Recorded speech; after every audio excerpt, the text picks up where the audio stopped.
3 ildir davam edən Rusiya-Ukrayna müharibəsi, səngimək bilməyən Ərəb-İsrail qarşıdurması, Roma papasının ölümü və yeni papa seçkiləri. Uzaqdan baxdıqda dünya tam bir xaosu xatırladır. Bu ziddiyyətlərə biri də əlavə olundu. Aprelin 22-sində Hindistanın nəzarətində olan Cammu və Kəşmir bölgəsində Pahalqamda baş verən terror aktı Hindistan və Pakistan arasında gərginliyin yüksəlməsinə gətirib çıxardı. Hazırda isə qarşıdurma özünün kulminasiya nöqtəsinə yüksəlib. Pakistan tərəfi Hindistanın 5 istiqamətdən ərazilərini raket atəşinə tutduğunu deyir. Rəsmi İslamabad bu hücumu müharibə çağırışı olaraq dəyərləndirdi. Pakistan ordusunun sözçüsü Əhməd Şərif BBC-yə bildirib ki, zərbələr məscid də daxil olmaqla bir çox yerə endirilib və onları beynəlxalq hüququn açıq-aşkar pozulması adlandırıb. Şərif həmçinin qeyd edib ki, Pakistan ordusu ən az 2 Hindistan döyüş təyyarəsini və 1 pilotsuz təyyarəni vurub. Pakistan ordusunun məlumatına görə hücuma məruz qalan məntəqələr ölkənin idarə etdiyi Kəşmirin Müzəffərabad və Kotli, eləcə də Bəhavalpurdadır. Hindistan zərbələrin terrorçu infrastrukturu hədəf aldığını bildirib. Pakistan isə bu iddianı rədd edib və mülki ərazilərin vurulduğunu qeyd edir.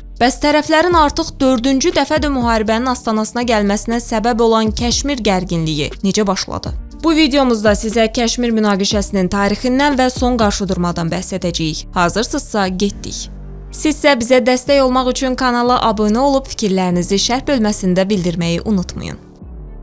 Elə bir münaqişə təsəvvür edin ki, bu savaş başlayanda yenicə doğulmuş insanların əksəriyyəti artıq ölüb gedib. Ancaq Kəşmir davası bitməyib. Hətta bu günlərdə yeni başlamış kimi bir səciyyə qazanıb. Münaqişənin tarixi isə 20-ci əsrin ortalarına qədər gedib çıxır. 3 dövlətin, Çin, Hindistan və Pakistanın sərhədlərinin qovşağında olan və bu 3 dövlət arasında bölünən Kəşmir dünyaca məşhurdur. Onun bərəkətli torpaqları, münbit iqlimi var. Yerlilərin inancına görə adının mənası sanskrit dilindən Kaşmira, yəni sudan qurumuş torpaq olan Kəşmir sözü dünyanın hər yerində məşhurdur.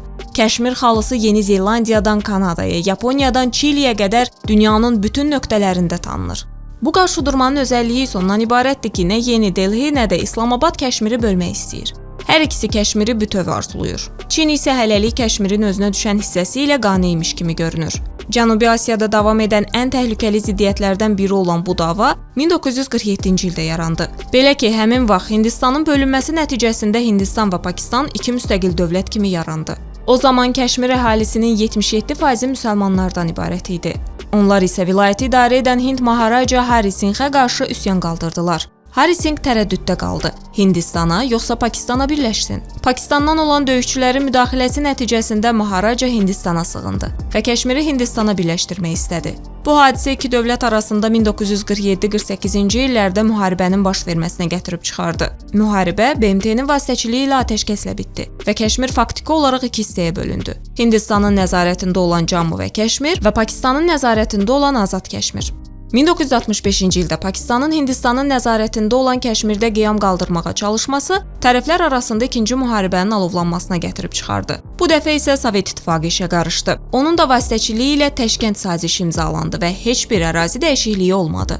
Təəssüf ki, bu regiondakı sonuncu müharibə olmadı. 1971-ci ildə tərəflər arasında daha böyük bir savaş yaşandı. Bu müharibə əsasən Şərqi Pakistanın, indiki Banqladeş üstündə idi. Bu savaş Pakistan qoşunlarının kapitulyasiyası ilə yekunlaşdı. 1972-ci ildə tərəflər Simla sazişini imzaladılar və bu saziş çərçivəsində tərəflər bütün məsələləri ikitərəfli həll etməyə razılaşdılar. 1999-cu ildə Pakistan ordusuna bağlı silahların Kargil bölgəsində Hindistan nəzarətindəki əraziləri işğal etməsi tərəflərin yeni bir münaqişəyə sürüklənməsi ilə nəticələndi. Hindistanın əks hücum etməsi ilə Pakistan geri çəkilməyə məcbur oldu. Kargil münaqişəsi beynəlxalq ictimaiyyəti də dərindən narahat etmişdi. Çünki 1998-ci ildə hər iki dövlət nüvə silahına sahib oldu. Sonrakı dövrlərdə tərəflər arasında mübarizə asimetrik müharibə formasında özünü göstərdi. Münaqişənin yeni fazası isə 2019-cu ildə üzə çıxdı. 5 avqust 2019-cu ildə Hindistan hökuməti Cammu və Kəşmirin xüsusi muxtariyyətini təmin edən Konstitusiyanın 370-ci maddəsini ləğv etdi.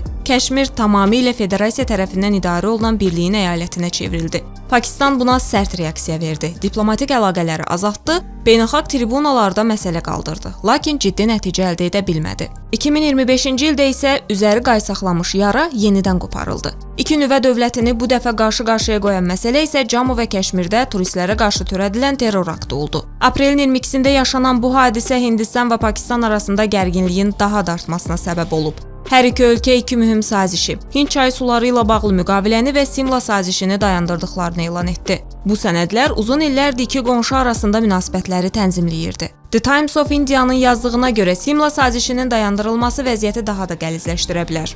Sazişin əsas prinsiplərindən biri olan münaqişələrin yalnız iki tərəfli əsasda həlli artıq pozulub.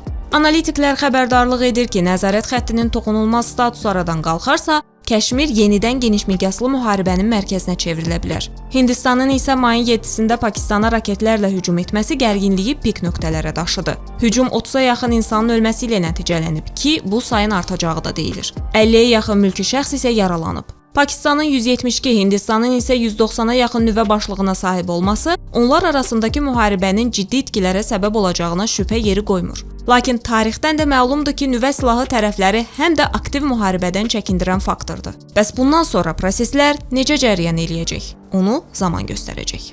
Belə daha bir videonun sonuna gəldik. İzlədiyiniz üçün təşəkkürlər.